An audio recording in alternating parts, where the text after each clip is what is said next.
into the top 5. I'm Paul Catalina, and this is Paul Catalina's Top 5. If you don't know that, welcome aboard. If you do know that, welcome back. Transfer Fits, Volume 5. We've been diving into this since the portal right before it opened and since it opened officially this week. Of course, we're brought to you by Texas Beef House. Go to bitonbeef.com. Use our promo code 365sports. Number 5, Luke Kromenhoek, who surprisingly entered the portal from FSU, and I guess it's kind of surprising. 2-10 a year ago. They are pursuing a transfer quarterback because they need one to bridge the gap. Was a true freshman, started a few games this year. Numbers paltry, but that was FSU season.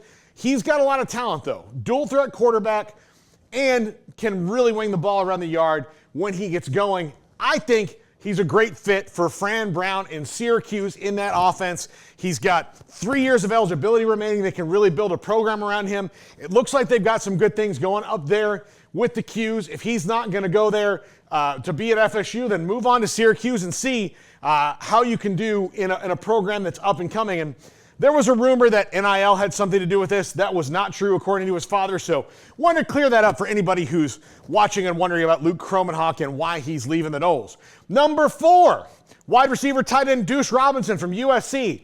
I think he should go to Texas A&M. 1, I think he's a great fit in Colin Klein's offense. 2, he is a two-sport star. He plays baseball. Well, if I wanted to go to a place where both things are good to great, Texas A&M fits that bill. Plus, the NIL collective for baseball is as engaged as any baseball collective in the country. They're paying a lot of money for baseball players, maybe more than almost anyone, to get that College World Series. So if I'm Deuce Robinson, who was a 5-star prospect just a couple of years ago, had a decent year for a tight end like in this USC offense, hasn't reached his full potential yet, I would go to Texas A&M. Number 3, Maalik Murphy from Duke. Duke today signed Darian Mensah from Tulane, who just won the AAC. Maalik Murphy jumped in the portal. He needs somewhere to go. Miami is going to be without Cam Ward. I think Maalik Murphy fits Shannon Dawson's offense pretty well.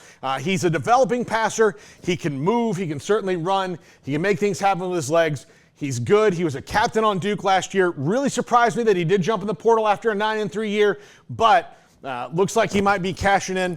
Another former big-time recruit. I think he'd be a really great fit at Miami for Mario Cristobal, because if Miami's not careful, as well as they've recruited, if they don't get the quarterback and everything else right, they're right back where they started, and they could be this year's cautionary tale of live by the portal, die by the portal. Number 2, wide receiver Reggie Virgil from Miami, Ohio. This is a big dude, lots of range, hasn't even, become the best version of Reggie Virgil yet. A lot of teams are making offers. I think he should go to Colorado. They're going to get cleaned out at wide receiver. Jimmy Horn, Will Shepard, some dude named Travis Hunter. Never heard of him, but, maybe he might be a factor to refill. And LaJohntay Wester all could be moving on to the next level next year from Colorado, and they're going to have to replace some. I promise you that Deion Sanders will attract a good transfer quarterback. They've got Juju Lewis already committed there, a 5-star commit. Things are looking up at Colorado. If I'm Reggie Virgil, I might want to go there and get me some of that sweet, sweet Buffalo action that they've got going there in Boulder. Number 1, his name's on there twice, but don't worry about that. Defensive back Julian Humphrey. He's not Julian Humphrey, but I'm just that excited about him, I guess, from Georgia. I think he should go to LSU. He is a guy who started 10 games this year. Garrett, how would you grade the LSU secondary on a scale of 1 to 1? -0.